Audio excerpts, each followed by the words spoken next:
Hello बच्चों, welcome back to my YouTube channel Gautam physics classes. आज की क्लास हम शुरू करते हैं डिराइव यूनिट से, क्योंकि लास्ट क्लास हमने फंडामेंटल और सप्लीमेंट्री यूनिट्स के साथ खत्म किया था। जिनको वो लेक्चर देखना है वो मेरे डिस्क्रिप्शन बॉक्स में जा सकते हैं, वहां मैं लिंक ज़रूर से दे दूंगा। बेटा जी, डिराइव्ड यूनिट रिपीटिशन से बनते हैं बेस यूनिट या फंडामेंटल यूनिट से, क्योंकि आपको भी पता है सिर्फ 7 फंडामेंटल यूनिट्स हैं और 7 फंडामेंटल को वैसे ही का वैसे रख के कभी दुनिया नहीं चल सकती। दुनिया में स्पीड है, वेलोसिटी, एक्सीलरेशन, वर्क, पावर, बहुत सारी चीज़ें हैं और इन सब के भी यूनिट्स होते हैं और ये सब आते हैं डिराइव्ड के कैटेगरी में। तो शुरू करते हैं आज का लेक्चर डिराइव यूनिट और एंड करें हम आज इसको डायमेंशनल फार्मूला से। Very important for school point of view, for boards point of view और नीट पॉइंट ऑफ व्यू से। थोड़ा ध्यान से देखते हैं बेटा जी इस लेक्चर को। सबसे पहले हम बात करते हैं क्या होता है derived unit. Derived unit base unit यानी फंडामेंटल यूनिट्स के टर्म्स में अगर किसी चीज को दिखाया जाए, यानी फंडामेंटल यूनिट्स के टर्म्स में किसी चीज को शो किया जाए और उनको रिपीट किया जाए तो उसे हम कहते हैं डिराइव यूनिट। थोड़ा इंग्लिश में लिखते हैं इसको पहले बेटा जी। It is the representation of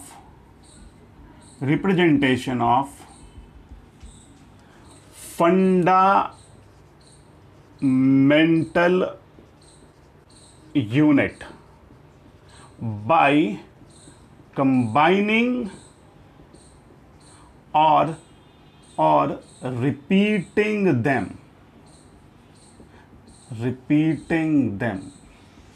means ये रिप्रेजेंटेशन है फंडामेंटल यूनिट का, उसे कंबाइन करके और उसको रिपीट करके। एग्जाम्पल देखते हैं, जैसे एक एग्जाम्पल है स्पीड इज इक्वल टू होता है डिस्टेंस अपॉन टाइम। बहुत बढ़िया। तो बेटा जी डिस्टेंस लेंथ का फंडामेंटल यूनिट है और टाइम खुद यानी लेंथ एक फंडामेंटल यूनिट है और टाइम भी एक फंडामेंटल यूनिट है। तो यानी बेटा जी ये हो गया डिस्टेंस अपॉन टाइम और ये है स्पीड। ये इसका यूनिट होगा, डिस्टेंस का ऐसा यूनिट मीटर और टाइम का सेकंड, तो इसका यूनिट हो जाएगा मीटर पर सेकंड। बेटा जी ये स्पीड एक डिराइव्ड क्वांटिटी है। चलिए पहले मेरे सवाल का जवाब ले लें जो मैंने लास्ट क्लास में आपके दिमाग में छोड़ के गया था। पहली बात, एरिया क्या एक फंडामेंटल क्वांटिटी है या डिराइव्ड क्वांटिटी है? बेटा जी एरिया डिराइव्ड क्वांटिटी है। देखते हैं उसको कैसे। एरिया इज इक्वल टू होता है लेंथ इंटू विड्थ या लेंथ का स्क्वायर, यानी मीटर इंटू मीटर और मीटर स्क्वायर। तो बेटा जी ये एक डिराइव क्वांटिटी है क्योंकि यहाँ 2 फंडामेंटल यूनिट्स कंबाइन तो नहीं हो रहे हैं लेकिन वो रिपीट हो रहे हैं, और अगर फंडामेंटल यूनिट रिपीट भी हों तो भी एक डिराइव्ड सिस्टम बनता है या डिराइव यूनिट बनता है। अब हम कुछ लिस्ट बनाते हैं डिराइव यूनिट्स के जो आपको भी याद हो और मुझे भी याद हो। जो जो आपको याद है वो आप बोलते जाइए, मैं वो लिखने की कोशिश ज़रूर करूँगा। आइए देखते हैं जो सबसे बेसिक हमें याद होते हैं डिराइव यूनिट्स वो जरा हम लिखते हैं ध्यान से बेटे। आइए शुरू करते हैं बात डिस्टेंस से ही। डिस्टेंस एक फंडामेंटल यूनिट है तो डिस्टेंस से आगे बढ़ते हैं, क्योंकि फिजिक्स में नॉर्मली हमें स्पीड और यही सबसे शुरुआत करनी पड़ती है। स्पीड और स्पीड इक्वल टू होता है बेटा जी डिस्टेंस अपॉन टाइम। यूनिट हो गया डिस्टेंस का मीटर और ये हो गया सेकंड, मीटर पर सेकंड। दूसरा, आप बिल्कुल आप मेरे से अलावा भी कुछ लिख सकते हैं लेकिन जो मैं लिखा रहा हूं वो आप देख सकते हैं, आपके समझने के लिए बहुत इंपॉर्टेंट है ये। दूसरा, मैंने अभी एरिया लिखा था, मैं एरिया वापस से लिख देता हूं, मीटर इंटू मीटर और ये हो गया मीटर स्क्वायर। ठीक है। फिर किसी को मन कर रहा है एक्सेलरेशन लिखने का, बिल्कुल सही बात, एक्सेलरेशन लिखने का, और एक्सेलरेशन का होता है बेटा जी होता है मीटर पर सेकेंड स्क्वायर। इसका यूनिट होता है, आपको याद होगा, rate of change of velocity होता है और वेलोसिटी यानी स्पीड होता है, तो मतलब metre per second upon second. तो मैं एक बार लिख देता हूं जिनको ना समझा हो उसके लिए, metre per second upon second तो हो गया मीटर पर सेकेंड स्क्वायर। यही मैंने यहां भी लिखा था, यही मैंने वहां भी लिख दिया। Third, force. Force equal to होता है बेटा जी mass into acceleration. Force equal to होता है मास इनटू एक्सेलरेशन। मास एक फंडामेंटल क्वांटिटीज, एक्सेलरेशन एक डिराइव क्वांटिटी, और डिराइव क्वांटिटी ये बना है दो फंडामेंटल क्वांटिटी से, यानी सब का कॉम्बिनेशन शुरू हो रहा है, एक दूसरा तीसरा सारे रिपीटेशन हो रहे हैं, यानी ये सब के सब डिराइव क्वांटिटी है। मास का यूनिट होता है केजी, और एक्सेलरेशन का भी आपने निकाला है मीटर पर सेकंड स्क्वायर, तो हो गया ये KG metre per second square, जिसको आप न्यूटन भी बोलते हैं, और लिखना है तो न्यूटन भी लिख सकते हैं अगर बच्चों को याद है तो। ठीक है, फोर्स हो गया। अब देखते हैं हम लोग वर्क। वर्क इक्वल टू होता है बेटा जी फोर्स इनटू डिस्प्लेसमेंट। डीएस इसलिए लिखा, एक स्मॉल डिस्प्लेसमेंट होता है। फोर्स एक वेक्टर डिराइव यूनिट, और डीएस यानी डिस्टेंस फंडामेंटल यूनिट। और डिराइव और फंडामेंटल चाहे किसी भी सिस्टम में कंबाइन हो, अगर चीजें कंबाइन हो रही हैं तो वो सब हैं डिराइव्ड। और बेटा जी इसका हो जाएगा फोर्स इनटू डिस्प्लेसमेंट का KG metre per second square into displacement का होता है मीटर, यानी KG metre square upon second square. बिल्कुल सही, इसको लोग जूल भी बोलते हैं। बहुत सही बोला आपने, इसको लोग जूल भी बोलते हैं। बेटा जी फिफ्थ देख लेते हैं थोड़ा। फिफ्थ वर्क हो गया। काइनेटिक एनर्जी नाम सुना होगा, हाफ एम वी स्क्वायर, बचपन से जानते हैं। हाफ तो कांस्टेंट है, मास केजी, और वेलोसिटी मतलब मीटर पर सेकंड का स्क्वायर, और बेटा जी हो गया केजी मीटर स्क्वायर पर सेकंड स्क्वायर। हाँ बेटा जी, जो ऊपर का यूनिट है वही नीचे का यूनिट है, आपको दिख रहा है, मुझे भी पता है। बाद में बात करेंगे इसके बारे में, ये बहुत इंपॉर्टेंट पॉइंट है। जो डायमेंशन आज हमें डिस्कस करना है वहां हम इस एग्जाम्पल को जरूर लेने की कोशिश करेंगे। बढ़िया देखा आपने, ठीक है। आइए सिक्स्थ बेटा जी काइनेटिक एनर्जी। अब मान लो पोटेंशियल एनर्जी लिख देता हूँ। पोटेंशियल एनर्जी होता है एम इंटू जी इंटू एच, यही हमें बचपन से याद है। तो एम की जगह के जी की जगह metre per second square acceleration होता है, और एच की जगह मीटर, यानी के जी मीटर स्क्वायर पर सेकंड स्क्वायर। बिल्कुल सही बेटा जी, ये तीनों रिपीट हो रहे हैं, ये तीनों के फाइनल आंसर्स रिपीट हो रहे हैं, मुझे भी पता है, सिर्फ आप देखते रहें। अगला हो गया पावर, और पावर इक्वल टू लेते हैं, पावर इक्वल टू होता है वर्क अपॉन टाइम। बिल्कुल सही, और वर्क इक्वल टू हुआ बेटा जी के जी मीटर स्क्वायर पर सेकंड स्क्वायर अपॉन सेकंड, और यह मल्टीप्लाई हो गया के जी मीटर स्क्वायर पर सेकंड क्यूब।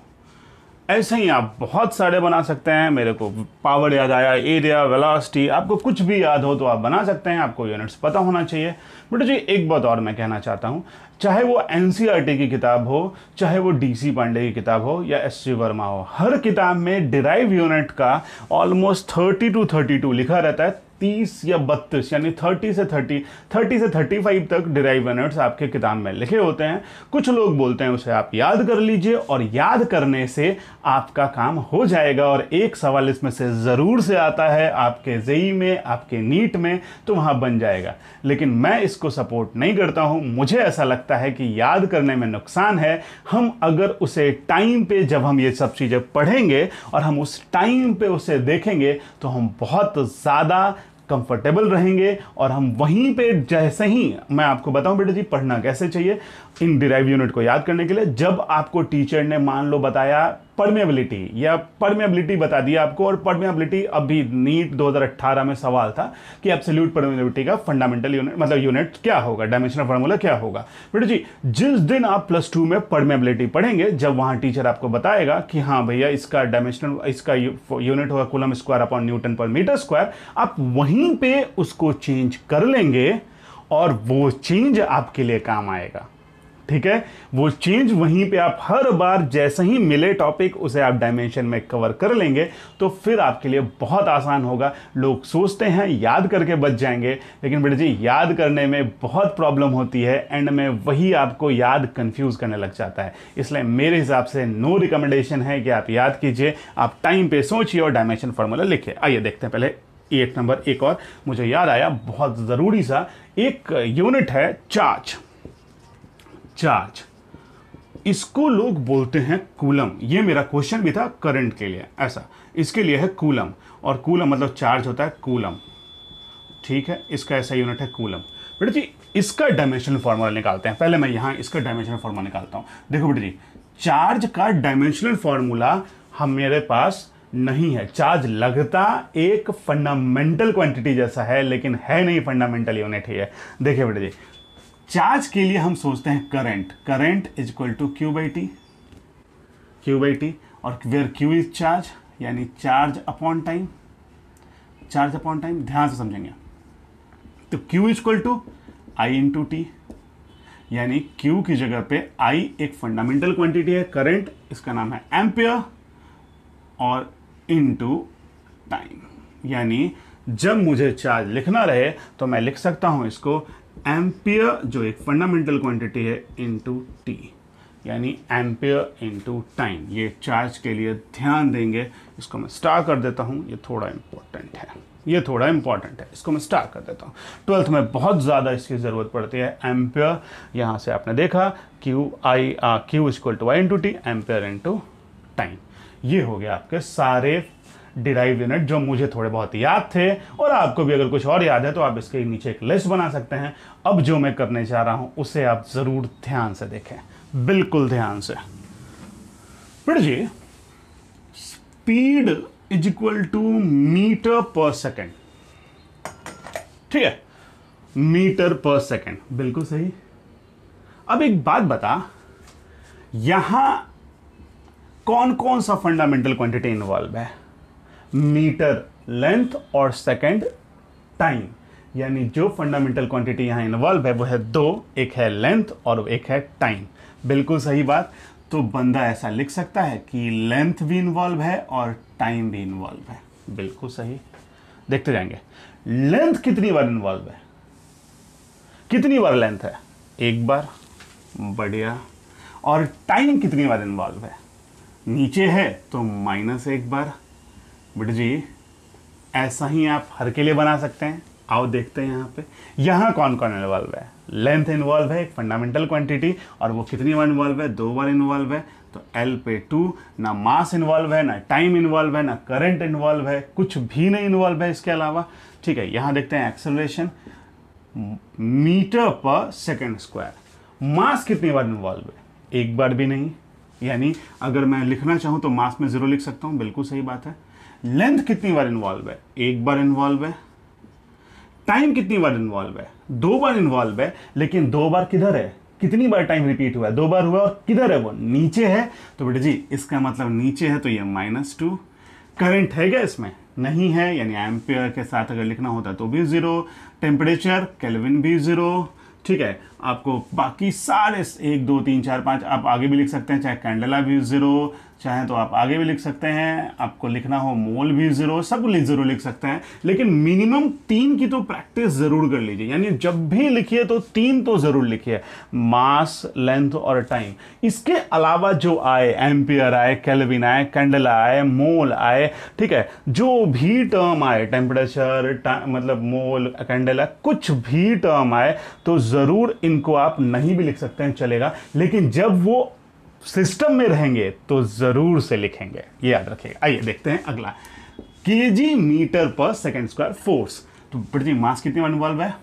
एक बार, बहुत बढ़िया। लेंथ कितनी बार इन्वॉल्व है? एक बार, बहुत बढ़िया। और टाइम कितनी बार इन्वॉल्व है बेटे जी? 2 बार, लेकिन रिपीट हो रहा है वो 2 बार, लेकिन नीचे की तरफ तो हो गया T2 -2। बाकी आपको लिखना हो तो बाकी सब 0 हैं, तो आपका मन है तो ऊपर की तरह लिख सकते हैं, लेकिन फिर मैं बोलता हूं मिनिमम 3 तो लिखना ही चाहिए। आइए बेटे जी, यहां देखते हैं वर्क, फोर्स इंटू डिस्प्लेसमेंट। यहां देख ध्यान से, मास कितनी बार इन्वॉल्व है? एक बार। लेंथ कितनी बार रिपीट हो रहा है? 2 बार। और टाइम कितनी बार रिपीट हो रहा है? -2 बार। देखते जाएंगे बेटे जी, आपको एंड में समझेगा कि मैं क्या कर रहा हूं। मैंने कुछ भी नहीं पढ़ाया और मैं कुछ लिखता चला जा रहा हूं, बाद में समझाता हूं, ध्यान से देखेंगे। चला जा, मास कितनी बार इन्वॉल्व है? एक बार।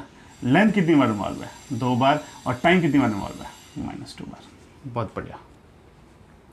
ऑब्वियस है, तीनों का यूनिट सेम है तो इसका भी वही होगा, मास 1 टाइम, लेंथ 2 टाइम, और टाइम रिपीट हुआ है -2 टाइम। आजा इस पे मुझे बताने की कोशिश करना बेटे जी। करंट कितने में, सॉरी पावर में, पहले पावर कर लेते हैं फिर चार्ज में कर लेते हैं, पावर कर लेते हैं। तो बेटे जी, कीजी, मास कितनी बार रिपीट हुआ है? एक बार। लेंथ कितनी बार रिपीट हुआ है? 2 बार मीटर स्क्वायर, और टाइम कितनी बार रिपीट हुआ है? 3 बार, लेकिन नीचे है तो -3 सेकेंड इनवर्स था। तो ठीक है, यहां देखता है एम्पियर इनटू टाइम। एम्पियर कितनी बार रिपीट हुआ था इसमें? 1 बार, और टाइम कितनी बार रिपीट हुआ था? 1 बार। तो हम ऐसा लिख सकते हैं, कैपिटल टी कर देते हैं, एम्पियर इनटू टाइम यहाँ लिखा हुआ है, इसका डायमेंशनल फॉर्मूला आता है। यहाँ मास कितनी बार रिपीट हुआ था? 0 बार। लेंथ कितनी बार हुआ था? 0 बार। टाइम कितनी बार रिपीट हुआ था? 1 बार। और एम्पियर रिपीट हुआ था 1 बार, तो एम्पियर भी 1 बार। चाहे तो ऐसा लिख सकते हैं, बाकी 3 भी आप लिख सकते हैं, बचे वाले भी, लेकिन आपकी बाकी सब 0 हैं, कम से कम 3 लिखने की आदत तो जरूर बनाइए। ये क्या है बेटे जी? ये इनका रिप्रेजेंटेशन है फंडामेंटल सिस्टम में, यानी कौन कितनी बार रिपीट हुआ है फंडामेंटल सिस्टम में, ये वो हैं। और इसी को हम कहते हैं डायमेंशन। यही है डायमेंशन, जिसको लोग बाद में dimension formula, dimensional equation, use of dimensional equation ये बताते हैं। It is the representation of derived unit in terms of their fundamental units. इसे हम कहते हैं डायमेंशन या डायमेंशनल फार्मूला या डायमेंशनल इक्वेशन। बेटे जी पूरा तो रब नहीं कर सकता हूं, लेकिन थोड़ा पार्ट रब करता हूं कि मैं ये डेफिनेशन आपको लिखा दूं। आपने ये कॉपी ज़रूर कर लिया होगा, नहीं कॉपी किया है तो स्क्रीनशॉट ले लें, मुझे आगे भी इसकी ज़रूरत पड़ती रहेगी। यहां देख, अच्छा तो क्या हो गया dimension? Dimension is the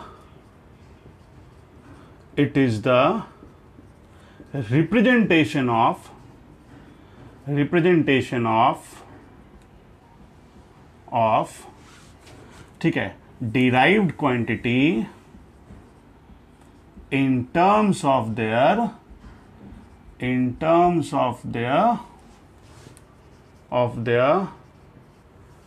fundamental quantity, यानी फंडामेंटल यूनिट्स।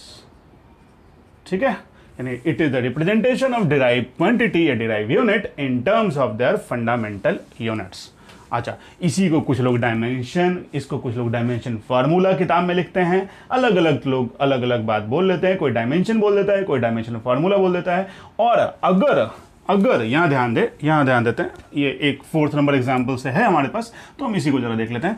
अगर हमारे पास ये इधर वर्क लिखा है और इधर फोर्स इनटू डिस्प्लेसमेंट और ये टर्म लिखा है, तो कुछ लोग इसको बोल देते हैं डायमेंशनल इक्वेशन भी। आपने इधर डिराइव यूनिट लिखा और इधर उसका रिप्रेजेंटेशन लिखा, तो कुछ लोग इसको डायमेंशनल इक्वेशन भी बोल देते हैं। हर किताब बुक टू बुक वेरी कर रही है, कुछ लोग इसको डायमेंशन, कुछ लोग इसको डायमेंशनल फार्मूला, कुछ डायमेंशनल इक्वेशन। हाँ, एक बात जो मुझे स्कूल पॉइंट ऑफ व्यू से जरूरी लगती है वो है डायमेंशनल होमोजेनिटी। इसको जरा ध्यान से देखा, होमोजेनिटी ध्यान से देखना बेटा जी, इसको मैं बताने के लिए ही इतना रखा हुआ था मैंने। ध्यान से देख बेटा जी, वर्क का डायमेंशनल फार्मूला और काइनेटिक एनर्जी का डायमेंशनल फार्मूला सेम है m1L2T-2 m1L2T-2। किसी सिस्टम का अगर डायमेंशनल फार्मूला सेम है, यानी आप ऐसा बोल सकते हैं कि work is equal to kinetic energy dimensionally. वैसे मैथमेटिकली भी होता है, लेकिन डायमेंशनली देयर आर 2 टर्म्स। बाद में आपको समझेगा मैंने क्यों यहां डायमेंशनली बोला और मैथमेटिकली नहीं बोला, ये आपको यूजेस में समझेगा, तो ध्यान से। तो डायमेंशनली, तो बेटा जी ऐसे सिस्टम को हम कहते हैं डायमेंशनल होमोजेनस। मतलब कि अगर वर्क और काइनेटिक एनर्जी का डायमेंशनल फार्मूला सेम है, तो ऐसे सिस्टम को हम बोलते हैं बेटा जी डायमेंशनली होमोजेनस। ठीक है, डायमेंशनली होमोजेनस। हाँ, अगर वो मैथमेटिकली भी सेम है तो इसके बारे में डिस्कशन हम करेंगे जरूर से। ठीक है, ये बेटा जी कुछ बातें हो गई, डायमेंशन, डायमेंशनल होमोजेनिटी, ठीक है, डायमेंशनल फार्मूला, डायमेंशनल होमोजेनिटी। अब हम आगे बात करते हैं यूजेस ऑफ डायमेंशनल फार्मूला या यूजेस ऑफ डायमेंशनल इक्वेशन।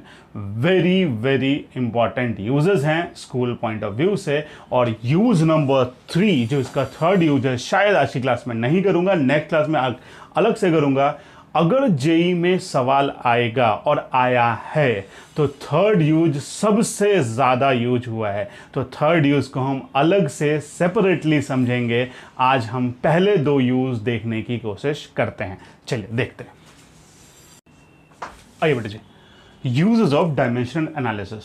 पहला यूज है to convert one system of unit into another system. मैं यहां एक बात आपको जरूर से बताता चलूं कि ये जो यूजेस हैं, जो भी 2 3 जितने भी यूजेस हैं, इनमें एक बात फॉर श्योर है कि जितना मैग्नीट्यूड लेफ्ट हैंड साइड का, क्योंकि इक्वेशन है तो लेफ्ट हैंड साइड होगा, जितना मैग्नीट्यूड फंडामेंटल क्वांटिटी का लेफ्ट हैंड साइड में होगा उतना ही मैग्नीट्यूड फंडामेंटल क्वांटिटी का राइट हैंड साइड में होगा। अगर मैं शॉर्टकट में बोलूं तो ये सब डायमेंशनली होमोजेनस तो जरूर होंगे। मतलब अगर यहां m1 l1 t-2 होगा तो इधर भी m1 l1 t-2 होगा, यानी यहां भी 1, यहां भी 1, यहां -2, ये 1 -2, यानी लेंथ यहां भी मास एक बार, लेंथ एक बार और टाइम 2 बार रिपीट होगा। हर बार ये चीज, चाहे किसी भी यूज को आप देख रहे हो, ये चीज दोनों तरफ यानी लेफ्ट हैंड साइड और राइट हैंड साइड मिला के श्योर करनी पड़ेगी आपको कि दोनों तरफ ये डायमेंशनली होमोजेनस है।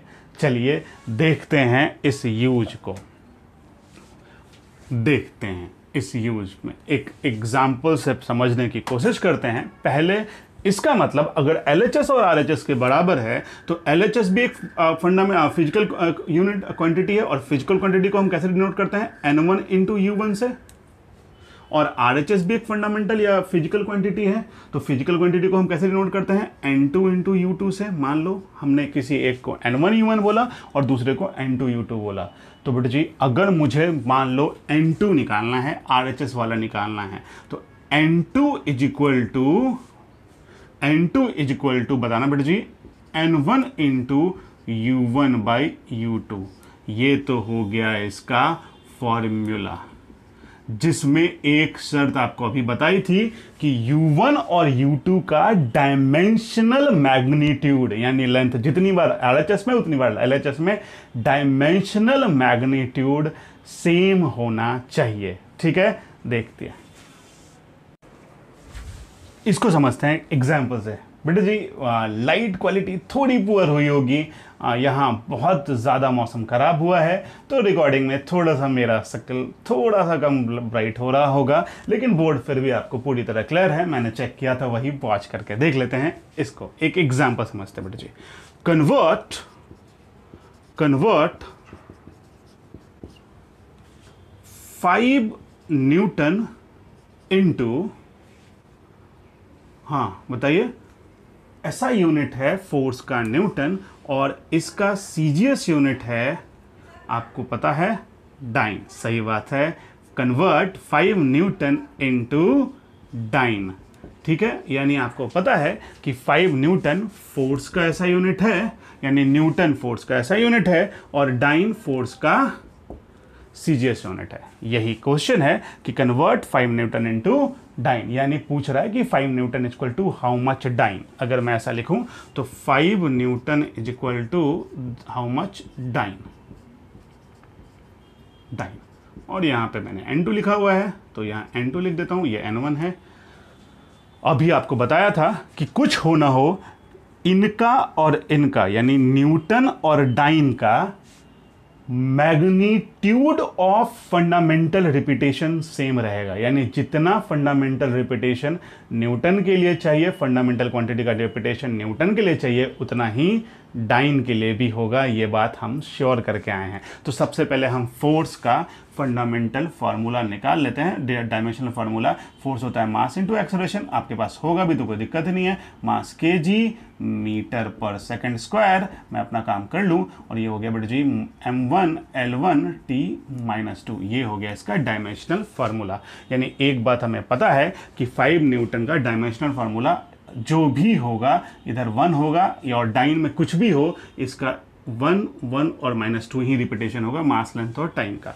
देख क्या करते हैं, हम लिस्ट बनाने का काम करते हैं। यहाँ लिख देते हैं SI, ठीक है, और यहाँ लिख देते हैं CGS, क्योंकि हमें पता है कि डाइन एक CGS यूनिट है, CGS सिस्टम है। ठीक है, आओ देखते हैं। बेटा जी 5, N1 कितना है 5, ठीक है। अब देखना यहाँ ध्यान से, न्यूटन में मास कितनी बार आया, एक बार, और मास का एसआई यूनिट क्या होता है, इसको m1 बोल देता हूँ, m1 बोल देता हूँ, ठीक है। मास का एसआई यूनिट क्या होता है, मास का एसआई यूनिट होता है 1 kg, बहुत बढ़िया।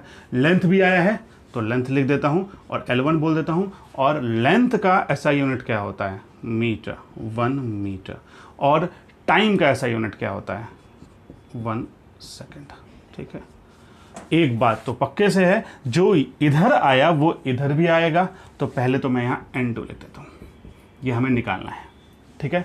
मास यहाँ भी आया होगा M2, और इसका सीजीएस यूनिट क्या होता है, इसका सीजीएस यूनिट होता है बेटा जी मास का 1 बोलिए ग्राम, बढ़िया। लेंथ का, लेंथ भी आया होगा क्योंकि जो इधर है N1 U1 equal to N2 U2, length भी आया होगा, और इसका होगा 1 सेंटीमीटर, और टाइम का होगा 1 सेकेंड, सीजीएस में भी टाइम सेकेंड ही रहता है, ठीक है। आजा अब देखते हैं, अब ये क्या कहता है, इसको थोड़ा ब्रेक करते हैं। LHS इक्वल टू RHS क्या बोलने की कोशिश कर रहा है, इसको ब्रेक करते हैं, आओ देखते हैं, ठीक है। N1 U1 equal to N2 U2 भी बोला था, ये हम सब देखते हैं, सारा हम देखते हैं। अगर LHS इक्वल टू RHS, जो कि फिक्स बात है, जो कि फिक्स बात है, जो कि फिक्स है, नहीं तो हम ये पढ़ ही नहीं सकते हैं, उसके हिसाब से हम सोचना शुरू करते हैं। LHS N1 इंटू M1 पे पावर कितना, A मान ले, A कर ले, assume to be A, into L1 पे पावर कितना B, इंटू T1 पे पावर कितना C, इसको हमने बोला LHS इज इक्वल टू अगर RHS तो N2, यह हमें पता नहीं था, N2 M2 पे पावर कितना, चाहे M2 का टर्म ग्राम हो चाहे केजी हो, पावर इसका कितना रहेगा, सेम जो LHS में रहेगा A, बढ़िया। L2 कितना रहेगा, L2 पे पावर कितना रहेगा B, और T2 पे पावर कितना रहेगा C।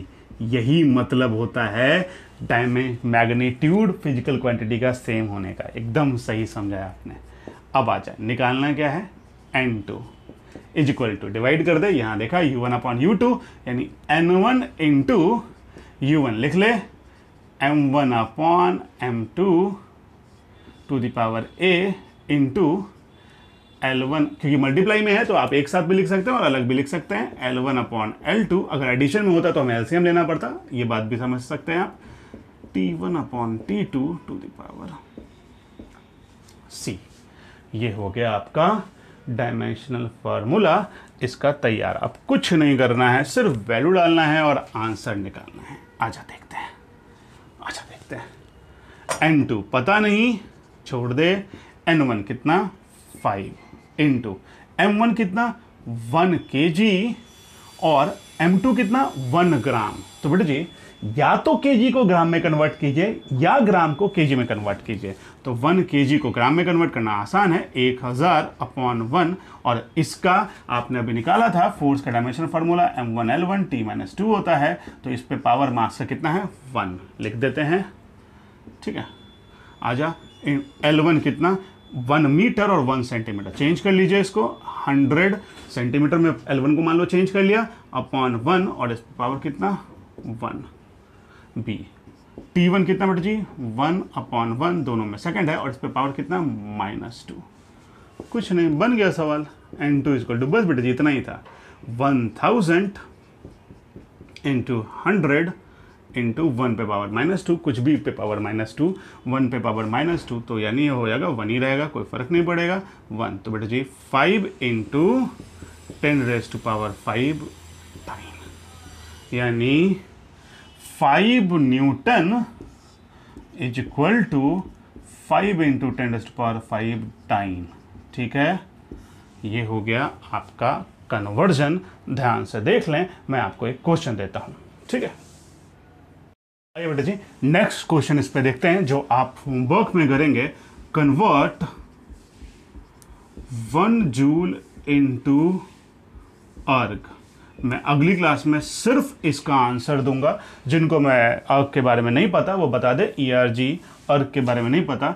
वर्क का सीजीएस यूनिट होता है अर्ग। ठीक है, जिनको नहीं पता उनके लिए मैंने इंफॉर्मेशन दे दी है। आप ये सवाल करेंगे, बस एक बात फॉर श्योर है, LHS equal to RHS। Next class में हम इसके 2 और यूजेस देखेंगे, इसके कुल मिला के डायमेंशनल इक्वेशन के। हाँ, हर यूज के साथ एक बात श्योर कि LHS इक्वल टू RHS, ये वाला श्योर। और हम डायमेंशनल इक्वेशन के 2 और यूजेस देखेंगे, ठीक है। और उसमें से मुझे थर्ड यूज़ बहुत इंपॉर्टेंट लगता है, तो एक और 30 मिनट के आसपास का लेक्चर होगा और आपका यूनिट डायमेंशन वर्क ख़त्म करके देगा। आपको वीडियो अच्छा लगे तो इस चैनल को सब्सक्राइब कर लीजिएगा। आप लोग बहुत अच्छे अच्छे कमेंट्स देते हैं, पर्सनली भी मैसेज पे बताते हैं मुझे, मैं अपना फ़ोन नंबर लिंक में डाल दूंगा। और अगर आपको कुछ भी रिक्वायरमेंट रहे तो मुझे आप मैसेज में लिख सकते हैं, मैं आपको कंटिन्यूसली वीडियो अपलोड करता रहूँगा। देखने के लिए थैंक यू। लाइक और सब्सक्राइब ज़रूर कर लें। मिलते हैं अगली क्लास में, बाय।